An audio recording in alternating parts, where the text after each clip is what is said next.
الشیطان الرجیم بسم اللہ الرحمن الرحیم۔ اللہ تبارک و تعالیٰ کے نام سے شروع جو بڑا مہربان اور نہایت رحم کرنے والا ہے۔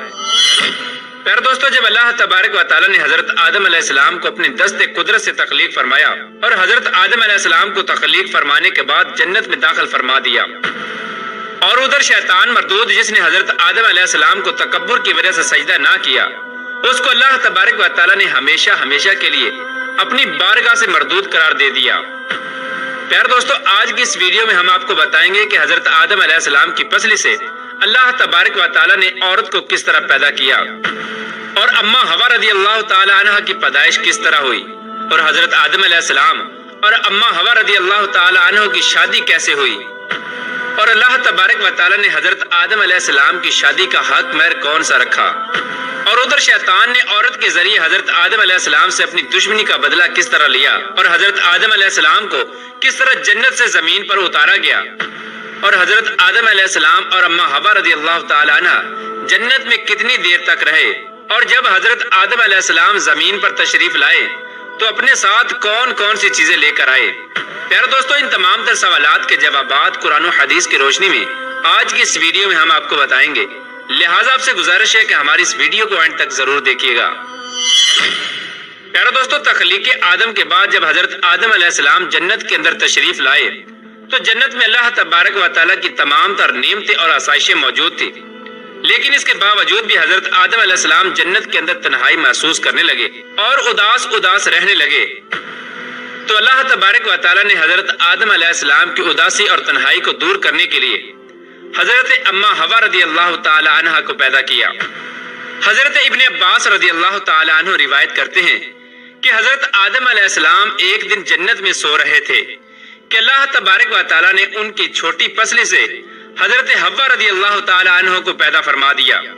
جب حضرت آدم علیہ السلام نیند سے بیدار ہوئے تو حضرت آدم علیہ السلام نے اپنے پاس ایک عورت کو پایا جو کہ ان سے ملتی جلتی مخلوق تھی۔ پیارے دوستو، روایات میں آتا ہے کہ جب حضرت آدم علیہ السلام نے اپنے جیسی خوبصورت مخلوق کو اپنے پاس لیٹا ہوا دیکھا تو ان کی طرف اپنا ہاتھ مبارک بڑھانے کا ارادہ فرمایا، تو اس وقت فرشتوں نے عرض کیا کہ ٹھہر جائیے، پہلے آپ ان کا حق مہر ادا کریں۔ تو حضرت آدم علیہ السلام نے فرشتوں سے پوچھا کہ ان کا حق مہر کیا ہے، تو فرشتوں نے عرض کیا کہ ان کا حق مہر یہ ہے کہ آپ ہمارے آقا حضرت محمد مصطفیٰ صلی اللہ تعالی علیہ وآلہ وسلم پر 10 مرتبہ درود پاک پڑھیں۔ چنانچہ حضرت آدم علیہ السلام جب جنت میں داخل ہوئے تھے تو آپ نے پہلے ہی جنت کے مختلف مقامات پر جگہ جگہ پر حضرت محمد مصطفیٰ صلی اللہ تعالی علیہ وآلہ وسلم کا اسم گرامی لکھا ہوا دیکھا تھا، کیونکہ حضرت محمد مصطفیٰ صلی اللہ تعالی علیہ وآلہ وسلم اللہ تبارک و تعالیٰ کے محبوب ہیں، اور اللہ تبارک و تعالیٰ نے اپنے محبوب کے نام سے جنت کو مزین فرمایا تھا۔ چنانچہ حضرت آدم علیہ السلام نے آپ صلی اللہ تعالی علیہ وآلہ وسلم کی ذات اقدس پر درود پاک پڑھا، اور اس طرح حضرت آدم علیہ السلام اور اماں حوا رضی اللہ تعالی عنہ کا نکاح ہوا۔ پیارے دوستو، روایات میں آتا ہے کہ حضرت آدم علیہ السلام اور اماں حوا رضی اللہ تعالی عنہ 60 سال تک جنت میں رہے، لیکن ان کو حق زوجیت ادا کرنے کا حکم نہ تھا اور نہ ہی بچے پیدا کرنے کا حکم تھا۔ چنانچہ اس طرح حضرت آدم علیہ السلام اماں حوا رضی اللہ تعالی عنہ کی تخلیق کے بعد بڑے آرام و سکون سے جنت میں رہنے لگے۔ حضرت آدم علیہ السلام اور اماں حوا رضی اللہ تعالی عنہ جتنا عرصہ بھی جنت میں رہے، اس عرصے کے دوران ان دونوں پر جنت میں کسی بھی مقام پر جانے کی کوئی پابندی نہ تھی سوائے شجر ممنوعہ کے۔ جنت میں ایک ایسا درخت تھا جس کا پھل کھانے سے اللہ تبارک و تعالیٰ نے منع فرمایا تھا۔ جیسے ہی اللہ تبارک و تعالیٰ نے حضرت آدم علیہ السلام اور اماں حوا رضی اللہ تعالی عنہ کو اس شجر ممنوعہ کے قریب جانے سے منع فرمایا تو ادھر شیطان مردود کو حضرت آدم علیہ السلام سے بدلہ لینے کا موقع مل گیا۔ چنانچہ شیطان مردود حضرت آدم علیہ السلام سے بدلہ لینے کے لیے دن رات کوششیں کرنے لگا۔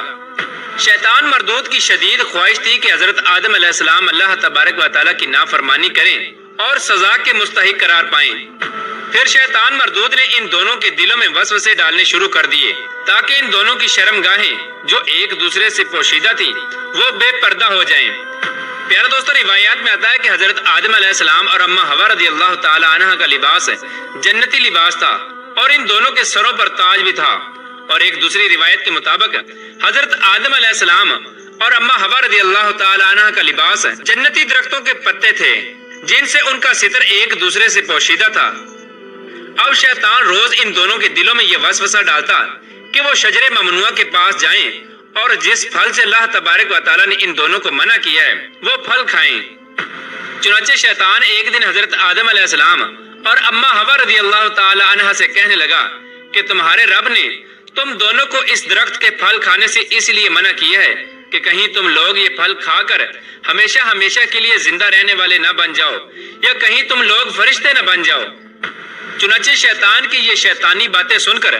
حضرت حوا رضی اللہ تعالی عنہ سوچنے پر مجبور ہو گئیں کہ آخر کار اللہ تبارک و تعالیٰ نے ہمیں اس پھل کھانے سے منع کیوں فرمایا، جبکہ جنت میں اور کسی بھی مقام پر جانے سے یا کوئی بھی چیز کھانے سے منع نہیں کیا گیا۔ شیطان مسلسل حضرت اما حوا رضی اللہ تعالی عنہ پر وار کرتا رہا اور پھر آخر کار شیطان مردود کی کوششیں رنگ لے آئیں۔ شیطان مردود نے حضرت حوا رضی اللہ تعالی عنہ کو پھل کھانے پر راضی کر لیا۔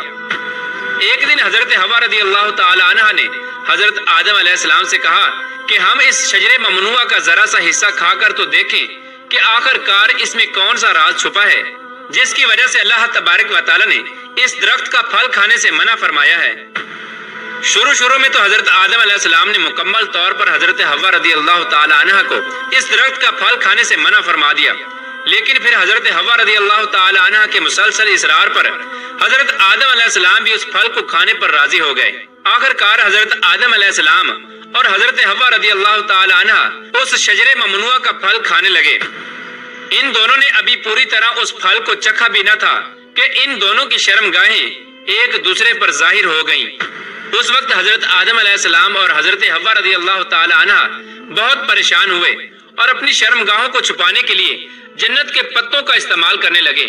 تاکہ جنت کے پتوں کے ذریعے وہ اپنی شرمگاہوں کو چھپا سکیں۔ جیسے ہی ان دونوں نے اس شجر ممنوعہ کا پھل چکھا تو اللہ تبارک و تعالیٰ نے ارشاد فرمایا، کیا میں نے تم کو منع نہیں کیا تھا کہ اس درخت کا پھل نہ کھانا اور شیطان کے ورگلانے میں نہ آنا؟ یہ تمہارا کھلا دشمن ہے۔ اس وقت جب حضرت آدم علیہ السلام اور حضرت حوا رضی اللہ تعالی عنہ نے اللہ تبارک و تعالیٰ کا یہ پیغام سنا تو خوف الہی کی وجہ سے کانپنے لگے۔ اس کے بعد اللہ تبارک و تعالیٰ نے حضرت آدم علیہ السلام کو اور حضرت حوا رضی اللہ تعالی عنہ کو زمین پر اتار دیا، جیسا کہ اللہ تبارک و تعالیٰ سورہ اعراف کی آیت نمبر 25 میں ارشاد فرماتا ہے، اب تم دونوں ایک خاص مدت تک زمین پر ہی رہو گے جہاں تم ایک دوسرے کے دشمن ہوگے اور وہاں ہی مرنا ہے اور اسی میں سے پھر پیدا ہونا ہے۔ پیارے دوستو، روایات میں آتا ہے کہ حضرت آدم علیہ السلام کو ہند میں اتارا گیا جبکہ حضرت حوا رضی اللہ تعالی عنہ کو جدہ میں اتارا گیا۔ جیسے ہی یہ دونوں زمین پر تشریف لائے تو ایک دوسرے کو ڈھونڈنے لگے لیکن ایک دوسرے کو تلاش نہ کر پائے۔ روایات میں آتا ہے کہ جب حضرت آدم علیہ السلام جنت سے زمین پر تشریف لائے تو آپ کے پاس حجر اسود اور جنت کے پتے بھی تھے جن کو انہوں نے زمین پر پھیلا دیا۔ حضرت ابن عباس رضی اللہ تعالی عنہ سے مروی ہے کہ حضرت جبرائیل علیہ السلام حضرت آدم علیہ السلام کے پاس تشریف لائے اور گندم کے 7 دانے اپنے ساتھ لے کر آئے۔ حضرت جبرائیل علیہ السلام نے اس گندم کے دانوں کو حضرت آدم علیہ السلام کو دیا تو حضرت آدم علیہ السلام پوچھنے لگے کہ یہ کیا ہے؟ تو حضرت جبرائیل علیہ السلام نے عرض کیا، یہ اس درخت کا پھل ہے جس سے آپ کو روکا گیا تھا لیکن آپ نے تناول فرما لیا۔ تو اس وقت حضرت آدم علیہ السلام نے فرمایا کہ اب میں اس کا کیا کروں؟ تو حضرت جبرائیل علیہ السلام نے عرض کی کہ ان دانوں کو زمین میں بو دیجئے۔ حضرت علامہ ابن کثیر لکھتے ہیں کہ حضرت آدم علیہ السلام سے جو خطا ہوئی تو حضرت آدم علیہ السلام اس خطا کی معافی کے لیے اللہ تبارک و تعالیٰ کی بارگاہ میں ایک کثیر عرصے تک روتے رہے اور اللہ تبارک و تعالیٰ سے اپنی خطا کی معافی مانگتے رہے۔ چنانچہ ایک دن اللہ تبارک و تعالیٰ کو حضرت آدم علیہ السلام کی گریہ زاری پر رحم آیا تو اللہ تبارک و تعالیٰ نے حضرت جبرائیل علیہ السلام کو حضرت آدم علیہ السلام کی طرف بھیجا کہ جاؤ اور حضرت آدم علیہ السلام کو معافی کی خوشخبری سناؤ۔ جب حضرت جبرائیل علیہ السلام نے آ کر حضرت آدم علیہ السلام کو اللہ تبارک و تعالیٰ کا یہ پیغام پہنچایا کہ اللہ تبارک و تعالیٰ نے آپ کی خطا کو معاف فرما دیا ہے تو حضرت آدم علیہ السلام بہت زیادہ خوش ہوئے اور اللہ تبارک و تعالیٰ کی بارگاہ میں سجدہ شکر ادا کرنے لگے۔ پھر اس کے بعد حضرت آدم علیہ السلام کو لے کر حضرت جبرائیل علیہ السلام مکہ مکرمہ میں آئے، جہاں پر حضرت آدم علیہ السلام نے کعبہ شریف کی بنیاد رکھی اور حجر اسود کو کعبہ کی دیوار میں نصب کیا۔ پھر اس کے بعد حضرت آدم علیہ السلام نے کعبہ کے ارد گرد طواف فرمایا۔ جب آپ طواف سے فارغ ہوئے تو حضرت جبرائیل علیہ السلام حضرت آدم علیہ السلام کو جبل عرفات کی طرف لے گئے۔ وہاں پر آپ کی ملاقات حضرت حوا رضی اللہ تعالی عنہ سے ہوئی، لیکن طویل عرصے کی جدائی کی وجہ سے اور جسمانی بناوٹ کے تغیرات کی وجہ سے آپ ایک دوسرے کو پہچان نہ سکے۔ پھر حضرت جبرائیل علیہ السلام نے ان دونوں کا تعارف کروایا۔ اس وقت آپ دونوں بہت خوش ہوئے۔ پیارے دوستو، یہی وہ وقت تھا جب دنیا میں سب سے پہلی مرتبہ دنیا کی سب سے پہلی عورت کو حیض آیا۔ پھر اس کے بعد اللہ تبارک و تعالیٰ کے حکم سے حضرت آدم علیہ السلام اور حضرت حوا رضی اللہ تعالی عنہ کی کثیر اولاد ہوئی۔ پیارے دوستو، اس طرح شیطان مردود نے جنت کے اندر حضرت آدم علیہ السلام سے بدلہ لینے کے لیے عورت کو ورگلایا، اور شیطان مردود ہمیشہ سے انسان کو بہکانے کے لیے عورتوں کا استعمال کرتا ہے، جیسا کہ اللہ تبارک و تعالیٰ قرآن پاک میں ارشاد فرماتا ہے کہ بے شک عورتیں شیطان کی رسیاں ہیں۔ اللہ تبارک و تعالیٰ سے دعا ہے کہ اللہ تبارک و تعالیٰ شیطان مردود کے شر سے ہمیں بچائے اور ہمیشہ نیک لوگوں کے راستے پر چلنے کی توفیق عطا فرمائے، اور اپنے پیارے حبیب حضرت محمد مصطفیٰ صلی اللہ تعالی علیہ وآلہ وسلم کی محبت کے اندر جینا مرنا نصیب فرمائے۔